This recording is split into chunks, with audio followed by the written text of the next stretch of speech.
Hello, my name is Michelle Hershey, and I'm the Director of Wellness at La Jolla Country Day School. I'm Luke Jacob, and I serve as the director of our co-curricular writing program and our media literacy program. And I'm Scott Donaldson, NAIS Member Engagement Director. This is NAIS Member Voices, The Conversation. The Conversation is a dialogue between two colleagues from the NAIS community and comes to us from the team at Independent School Magazine. In this episode, Michelle and Luke explore the challenges and opportunities of guiding students through today's complex digital world, from the constant stream of online images and videos of war and terrorism, to the rapid rise of AI tools and political extremism on social media. They reflect on how their evolving roles intersect to support student well-being and media literacy.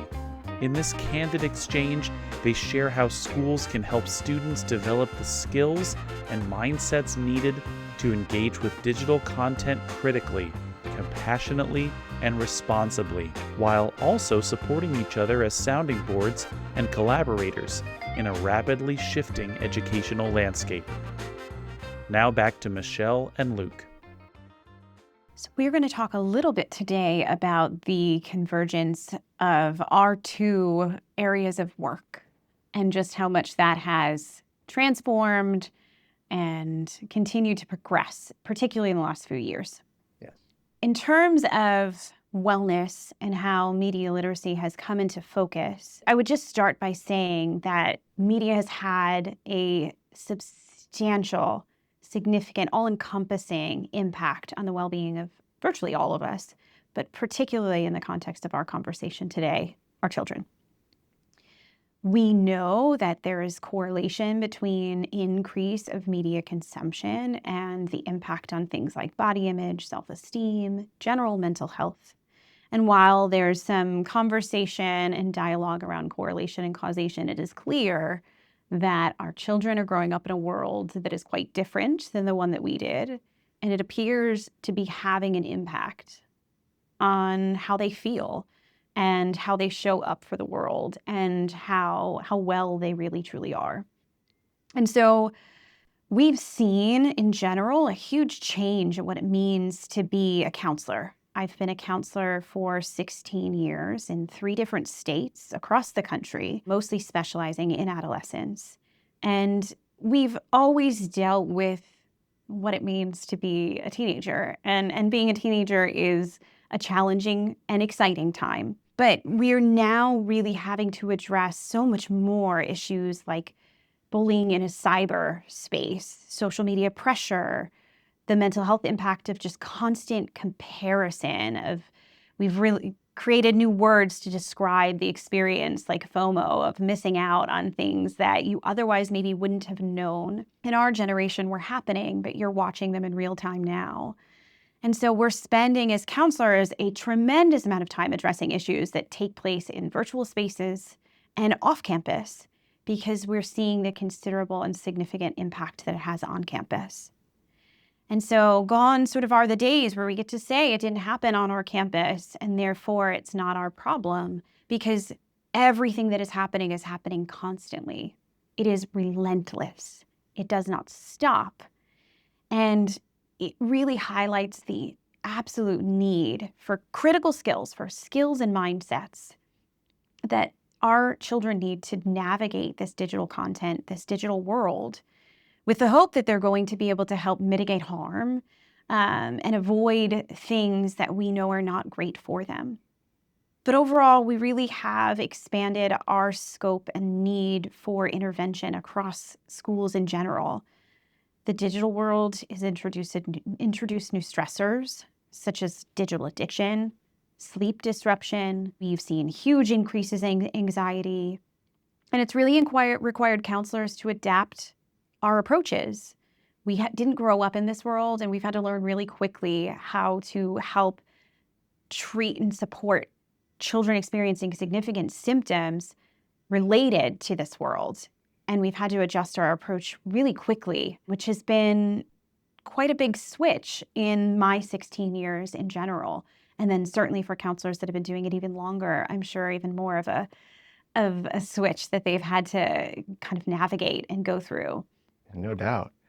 And what you said about change over time, and the last couple of decades, maps really neatly onto what's happened in the field of digital and media literacy. For example, I just used the phrase digital and media literacy.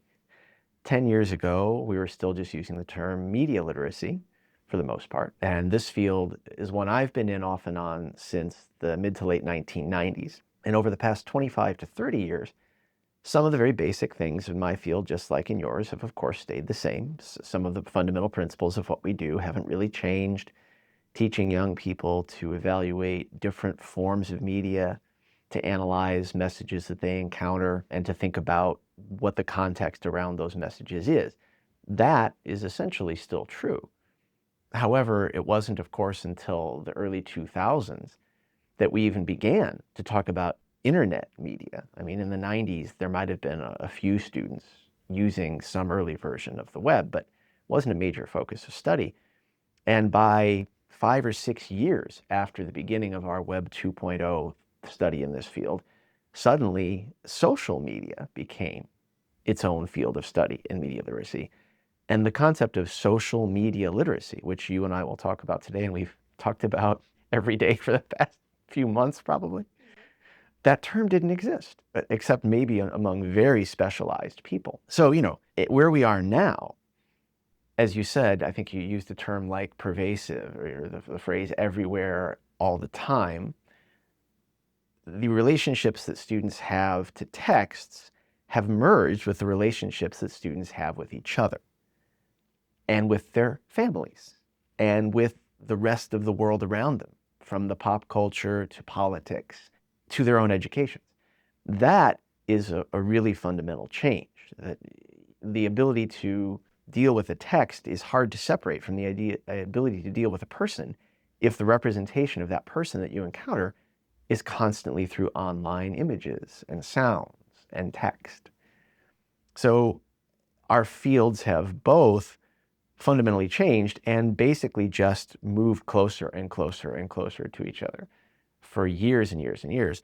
And that's what sits us down in this room. We realized that we were spending huge amounts of time with our programs discussing overlap and finding that, we will talk later about how there are great affordances, there are real advantages to some of the tools that exist in digital spaces, both for wellness and for literacy, and perhaps directly because of each other, wellness and literacy. And there are major challenges that exist. So, since so many of the challenges are shared between our fields, Michelle, I'd like to hand things over to you to take us through a few of the types of challenges that have arisen, particularly, at least two of the challenges we're about to talk about, we have been in meetings about in the past week. Easily. Well, I'll start with harmful content that you might see or witness or get exposed to online. So we've known in the field of counseling and psychology for some time that exposure to events, live events, imagery relating to traumatic incidents, it has a substantial impact on the well-being of people, right? We've known this for a long time. That's not necessarily new information, but what is new is the way that it presents for our children, for our world right now. So when you think about the degrees of separation from an incident, that sort of would give you an idea of how traumatic of a response you might get from a person. So you witnessed it, you saw parts of it, you heard about it, you had a direct line to it, it's a friend of a friend. All these degrees of separation sort of would potentially impact your reaction in a situation that was traumatic. Now we insert the digital landscape into this, and it's the same thing, seeing, being there, but maybe it's a live stream of it. Maybe it is imagery that continuously gets pushed at you through a variety of algorithms. Maybe it is information that is coming to you unfiltered and is graphic, continuously, relentlessly, to use that word again. And so we've had to really think about what sorts of information are getting sent to and our children are being, are engaging with, and what does that do to their developing brain, right? To have so much at your fingertips, what to me becomes incredibly apparent is that we can't take away all of the access. That is a door we have opened and it will not be closed. But we really do need to teach them in the context of particularly harmful content when, how, and maybe even if they should be engaging with it. And so I appreciate you're using the word if, and you've been using the verb to engage this whole time. And so again, in the field of media literacy, for a long time, an underlying assumption of the work was we're helping young people learn skill sets and develop mindsets for interacting with media. The definition for the field that has been around for about 30 years now has to do with the ability to access, analyze, evaluate, and act using multiple forms of media. And that always implies a level of engagement. In the last few years, in fields from news literacy specifically to social media literacy, which we'll talk about soon, the word if has become much more central to the work. We've realized we have to ask ourselves, how do you teach yourself as an adult and young people the skill of disengaging or not engaging, not as a form of avoidance, not as a head in the sand reaction to the world, but as a really necessary part of being literate. That being literate in a digital space means choosing when to encounter what messages, and when a message has been encountered, when to look away, stop listening, recognizing there's nothing to be gained sometimes from, it doesn't even have to be trauma, let alone trauma. There's just no need to do that sometimes. And you mentioned the word, of course, algorithms, and talking about how this information gets to young people in the first place. So we should probably talk about the proverbial elephant in the room of digital space and education right now, which of course is a term that didn't exist in either of our fields 3 or 4 years ago, which is generative AI. Generative AI. It's interesting because as you said, we've been in meetings or had conversations all throughout even this week alone about all of this. And you sent me an article just yesterday about generative AI, particularly character AI, as it relates to adolescents, or I would say preteens in the context of the article that you sent me, desire to connect, right? Children, adults, humans have this innate desire to connect. Sure, of course. And they are connecting in digital spaces more than ever. And, there's something to be said for some of the benefits of that, right? It's not all doom and gloom. It's not all terrible. However, now insert generative AI. And imagine our children, not imagine, it's happening right now, they are connecting with something like a character AI, where it's like designed to be somewhat like someone that they admire, and they're engaging with a dialogue. And perhaps it starts to go into conversations that really are best suited for someone with mental health training, but they, are looking for connection in a world that they feel disconnected to for whatever reason. And, I'm not one to be like, rooted in fear from these technologies. They have really great, helpful attributes. Generative AI is going to save a lot of time in the workforce. But in the context of a grieving and/or really struggling 13-year-old that's going to it for help, we're starting to see that it's going to be giving some very precarious, challenging advice in an effort to validate, right? Okay. And so there is this amazing technology that can and will always, because that's the nature of human beings, be exploited. And sometimes it'll be used to be helpful, and sometimes the thing we think will be helpful turns out to be harmful without us even realizing it. Absolutely. And it's interesting, generative AI, you began that discussion with the concept of young people, of course, wanting and needing to connect. And in schools, a lot of the initial conversation about generative AI, understandably so, and rightfully so, was and has been up to today about academic issues, about implications for academic honesty, implications for ownership of ideas and intellectual property. And so again, that makes perfect sense. That's absolutely true. And yet, in the past several weeks alone, in working with our 9th graders in introducing them to digital and media literacy through classes that are heavily informed by the wellness program, and we'll return to that a little bit later in the conversation, we've begun this year to talk to students about the social aspect of generative AI in a way that even literally 1 year ago wasn't top of mind automatically, in the same way that all the stuff about policy and procedure for academic work.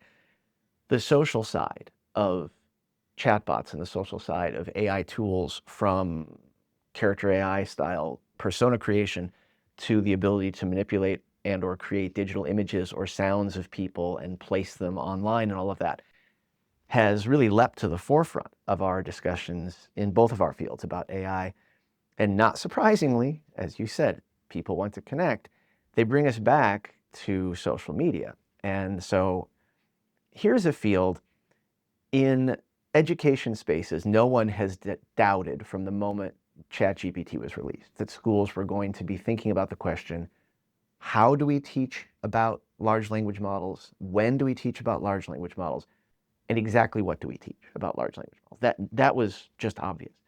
Interestingly, I'm not sure we had that same conversation in 2007, 8, and 9 about social media platforms. I'm not sure schools collectively said, where in the curriculum do we teach about social media? How do we teach people how social media work and why they do what they do? What exactly about social media do we want young people to learn? And yet now, social media literacy is becoming clearly a central point of planning. So I'd love to hear a little bit about the wellness side of how social media fits into a child's both education and life. So I guess I'd start by saying that I have had the privilege, and yes, I use that word correctly, I really do mean privilege, to work alongside teenagers for the last almost 2 decades. And yes, that comes with challenges, and so do adolescents in general. But I guess I want to share just an example to highlight just how much life has changed and how much something like social media would impact an experience that we all can resonate with. So think back to your first breakup. Oh, good. Thank you. I wanted to Good warm morning. you up, make you feel great today. Thank you It was very much. brutal, right? It was. They all are. They're terrible. Your first heartbreak is a horrifying, terrible experience. And yet, there is some camaraderie in it because everyone goes through it once. For the most part, there's a rare few, but the vast majority of us understand the concept of that just awful heartbreak. And then we can put it into context and feel a little bit different about it years down the line and probably laugh about it as we are now. Yes. But at the time, it was all encompassing, right? So now think about this. And this, I've actually faced this scenario in my office at least a dozen times this year, pretty close. So imagine this, you break up, regardless of the tenure of your relationship, how long it lasted. Now there becomes these elaborate negotiations on the end of a relationship where involve things like your snap streaks. And so for those of you who Please define that familiar- term for all of us who are not in your I will. office. So Snapchat reigns supreme amongst adolescents at this point in terms of communication. And it's really genius how they have it set up because essentially they allow you to pick certain people that are your friends and you can sort of rank them in a hierarchy. You can imagine like the implications your past self and adolescence had in terms of social hierarchy. It's a visual representation to the world on the social hierarchy in your world.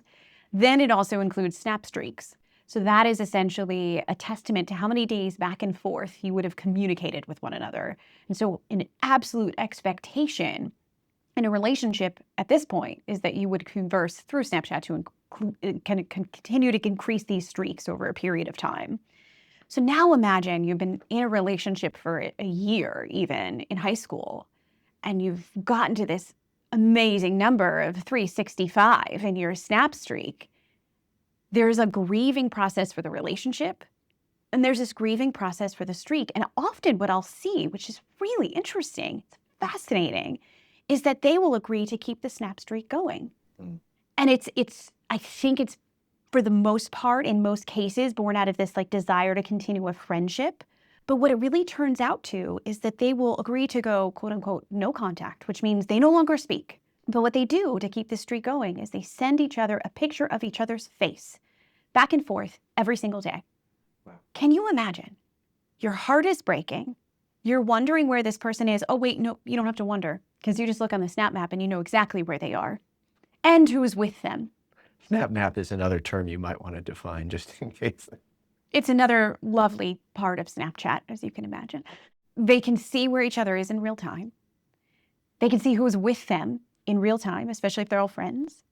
And then they're sending pictures back and forth. Now, can you imagine a 16-year-old teenager that is getting this image every single day? They'd be analyzing that image. Are they smiling too much? Are they happy? Are they not? Can you think of the ways in which we'd use some cognitive distortions like mind reading to really start to spiral? And that's exactly what we see. And so I use that example just to say these experiences that are not unique, that are not different. We've all sort of had, layers of heartbreak. There's been movies and songs about it for as long as we can remember. But it has, in a very short period of time, relatively in terms of human evolution, completely changed and become something that the adolescent brain that is not fully developed really struggles to deal with. Yeah. And you referenced from your field, cognitive distortions, mind reading or catastrophizing or whatever. These things have existed, of course, and in your field, how that plays out digitally, of course, as you've just described, is much, much different. And you also use the term analyzing. This is what people are doing. They're analyzing, right, these photos or these locations of their friends in Snap. On the side of digital and media literacy, all of that form of analysis and the skill sets and the mindsets involved in that, again, are fundamentally different in a digital space because of the kind of constant bombardment that you just described. And that case study is the perfect example.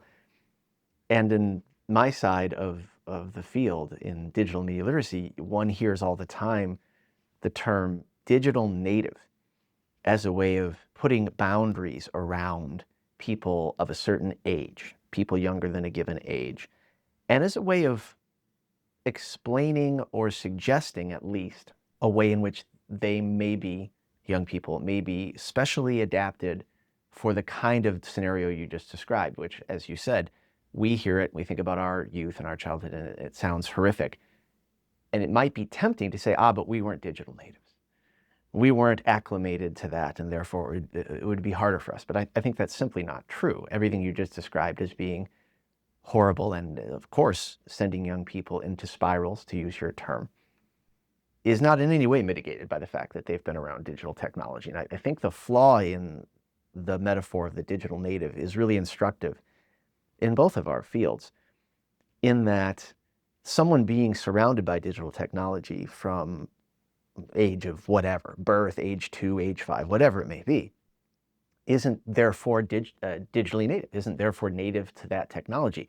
If you take crop seeds that are native after eons of evolution to, say, the Russian steppe, and you plant them here around us in San Diego, okay, from the time they're seeds, they're surrounded by San Diego soil, weather conditions, whatever. Does that make them native? No. Of course it doesn't make them native. Are they adapted to San Diego just because they're surrounded by San Diego conditions? Of course they're not, because that's not how evolution works. And as you said, the human brain can't evolve at the speed of digital technology. It's not a question of it hasn't and someday it will. It never will. It cannot. And the idea of a digital native is completely misleading, because our children are not born into a world with a lot of digital technology and therefore brain adapted to deal with the inputs of digital technology. That's not how it works. We both have found a strong duty of care in our fields to realize that's exactly the disconnect we're working with in ourselves and in our young people. So I suppose it would probably be helpful to the audience if we talked a little bit about what we're going to do about all of this, right? The magical answers that we have somehow developed, which is, by the way, we have not. But we do want to talk about the aspirational goals of our programs and some real world examples of the stuff that we're working to do in this school and in schools across the country and in the fields that we work in. I think it's really important to always have aspirational goals, right? Because especially in the field of well-being, adolescent well-being right now, it certainly does not feel like we are making the headway we want to make. But that doesn't mean... Same for us, by the way. That doesn't mean that we shouldn't keep trying. That doesn't mean we shouldn't have an aspiration. And the goal for my team here, for the wellness team at La Jolla Country Day, is really to have an integrative, collaborative, and preventative mental health plan, care, and trajectory for our students. And what I mean when I say that is really to focus in on the preventative side. We are privileged to have the opportunity to spend almost all of a child's childhood with us in our school. They are here from 3 years old through 12th grade. And so we have this lovely trajectory where we get to see such amazing growth and see them face pretty, sometimes feeling insurmountable challenges as well. And so when I say prevention, it means that we should not just be focusing on the end result and addressing the symptoms that are arising in our youth. We aspire to provide skills, mindsets, resources, and attributes to our 3-year-olds that are going to hopefully prevent some of the trajectory that we've started to see in recent years in regard to the well-being of adolescents. And as you mentioned, having aspirational goals is important.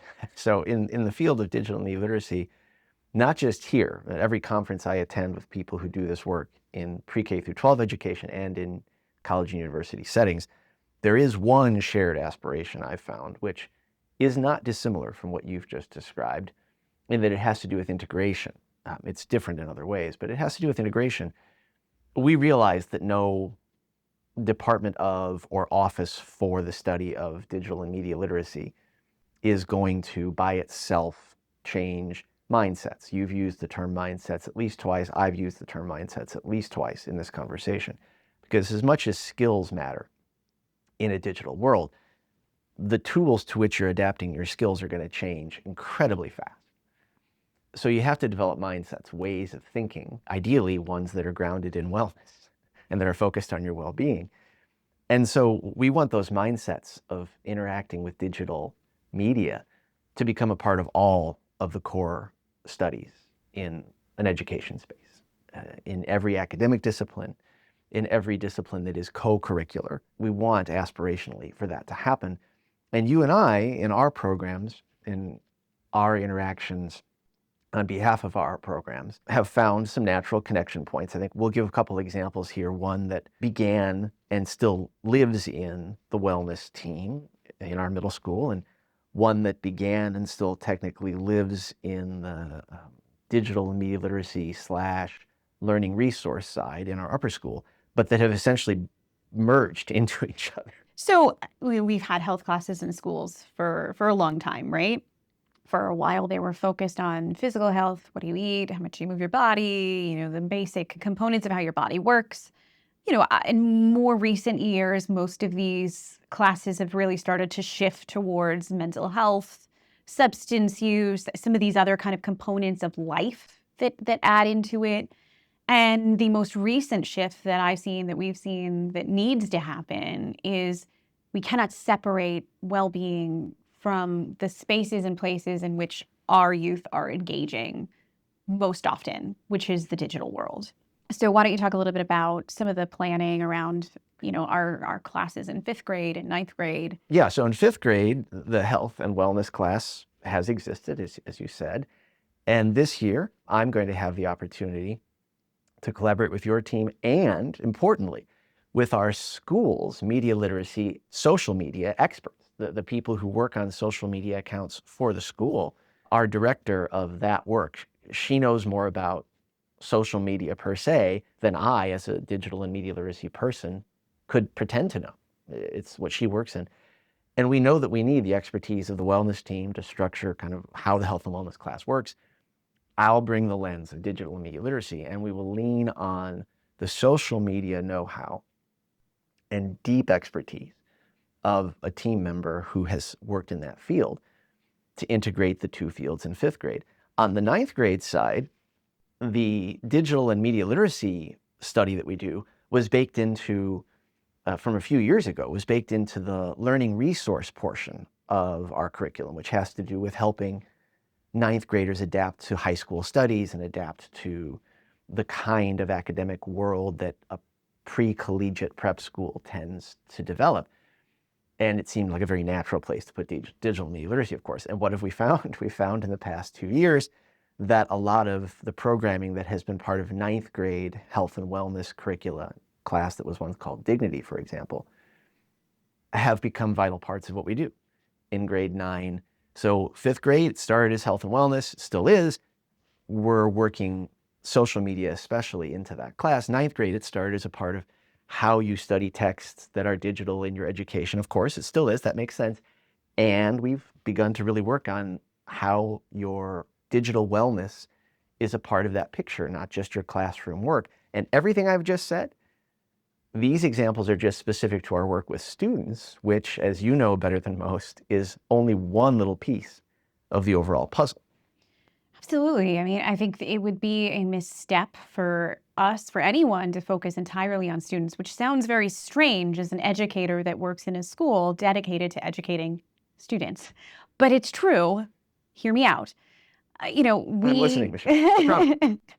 Let me give you this example. So our pre-calculus teacher, brilliant, knows the subject better than anyone that I've ever encountered in mathematics.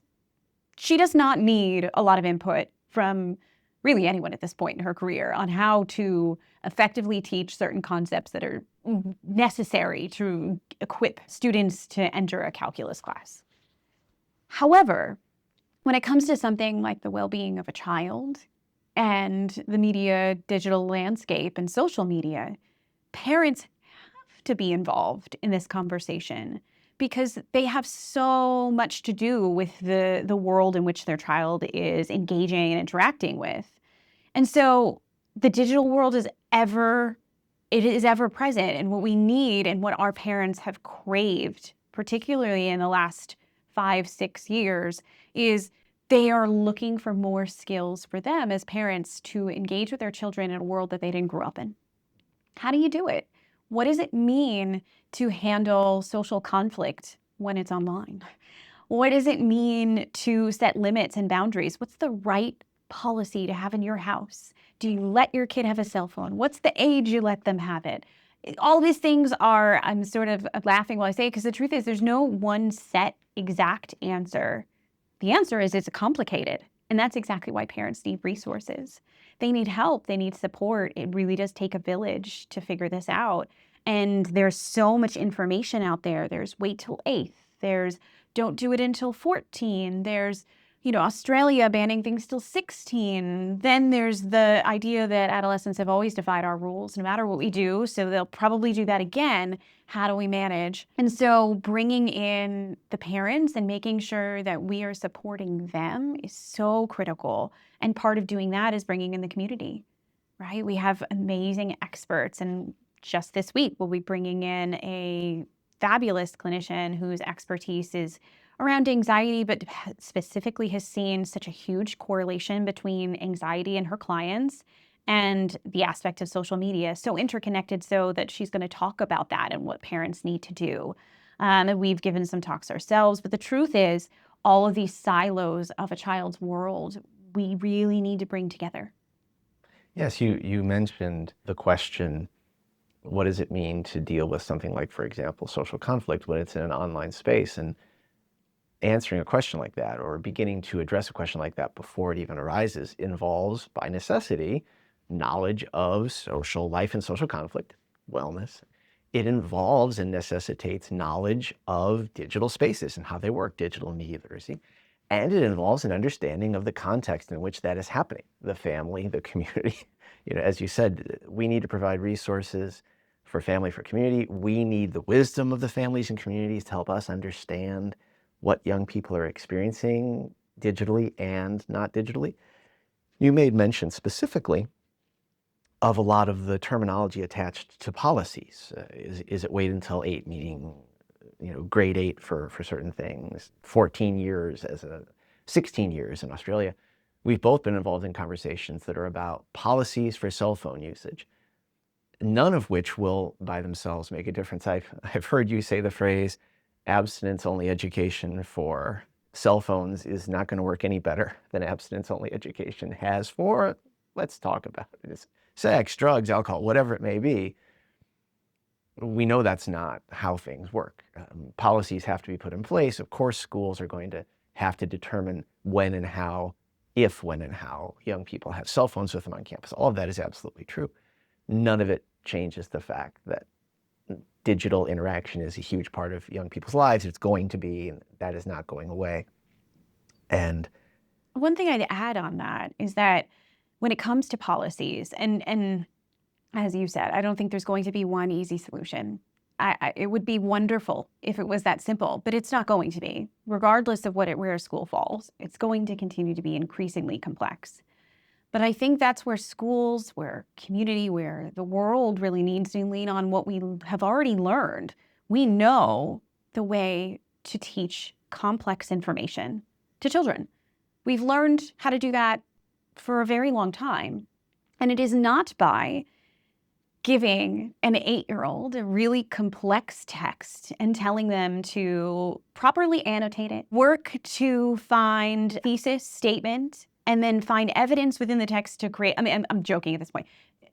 That would be ridiculous. yes, it would. That is not what an 8-year-old is capable of doing. And yet, I use 8-year-old purposefully because, as you have spoke about many times, right now the research is saying about 20% of 8-year-olds have a cell phone, Yeah. a smartphone, I should say. Yeah, it's true. And so, as ridiculous as it sounded for me to talk about thesis statements and annotating texts with an 8-year-old, we give them a device that allows them unlimited access to the world. And without really, usually, most often, any scaffolding that's really meaningful and instructional. We would never ask them to do something academic in nature without years of an understanding of how to build to that place.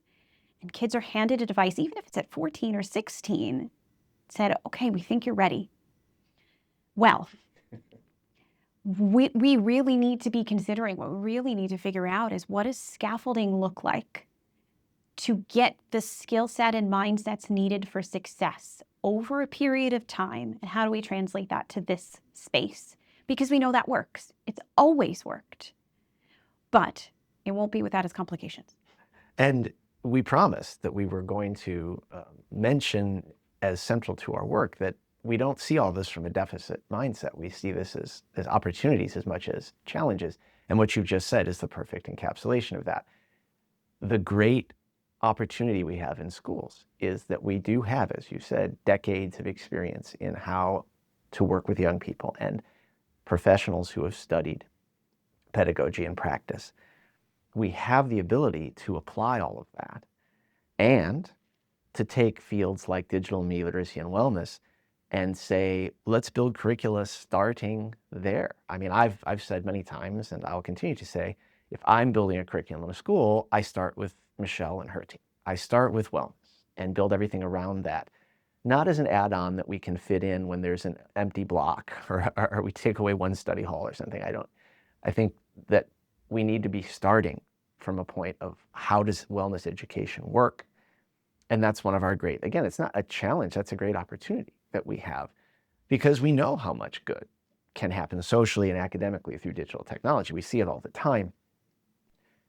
We have to bake that into what we do as schools and give ourselves and young people the tools to build the skill sets that build the mindsets that fundamentally change how they interact in digital spaces with academic texts, with each other, with the future.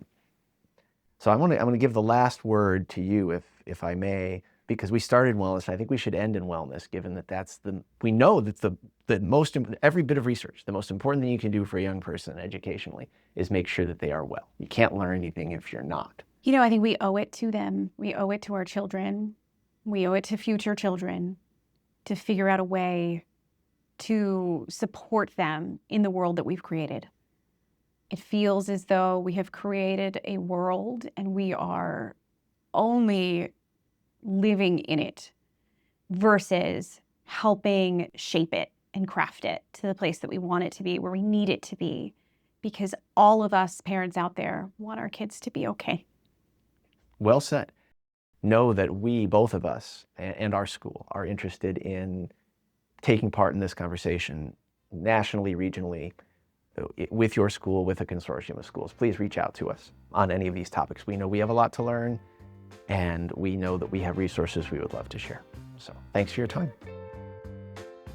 Thanks for listening to this episode of NAIS Member Voices, The Conversation. You can read this conversation, excerpts from past and upcoming Member Voices episodes, and more in every issue of Independent School Magazine. You can also find some related NAIS resources from this episode by visiting nais.org/membervoices. Keep an eye on that page for information about past and upcoming episodes. Please be sure to subscribe to Member Voices wherever you get your podcasts so that you don't miss an episode. And go back and listen to previous episodes you might have missed. If you have feedback for us, please leave us a review on your favorite podcast platform to let us know how we're doing.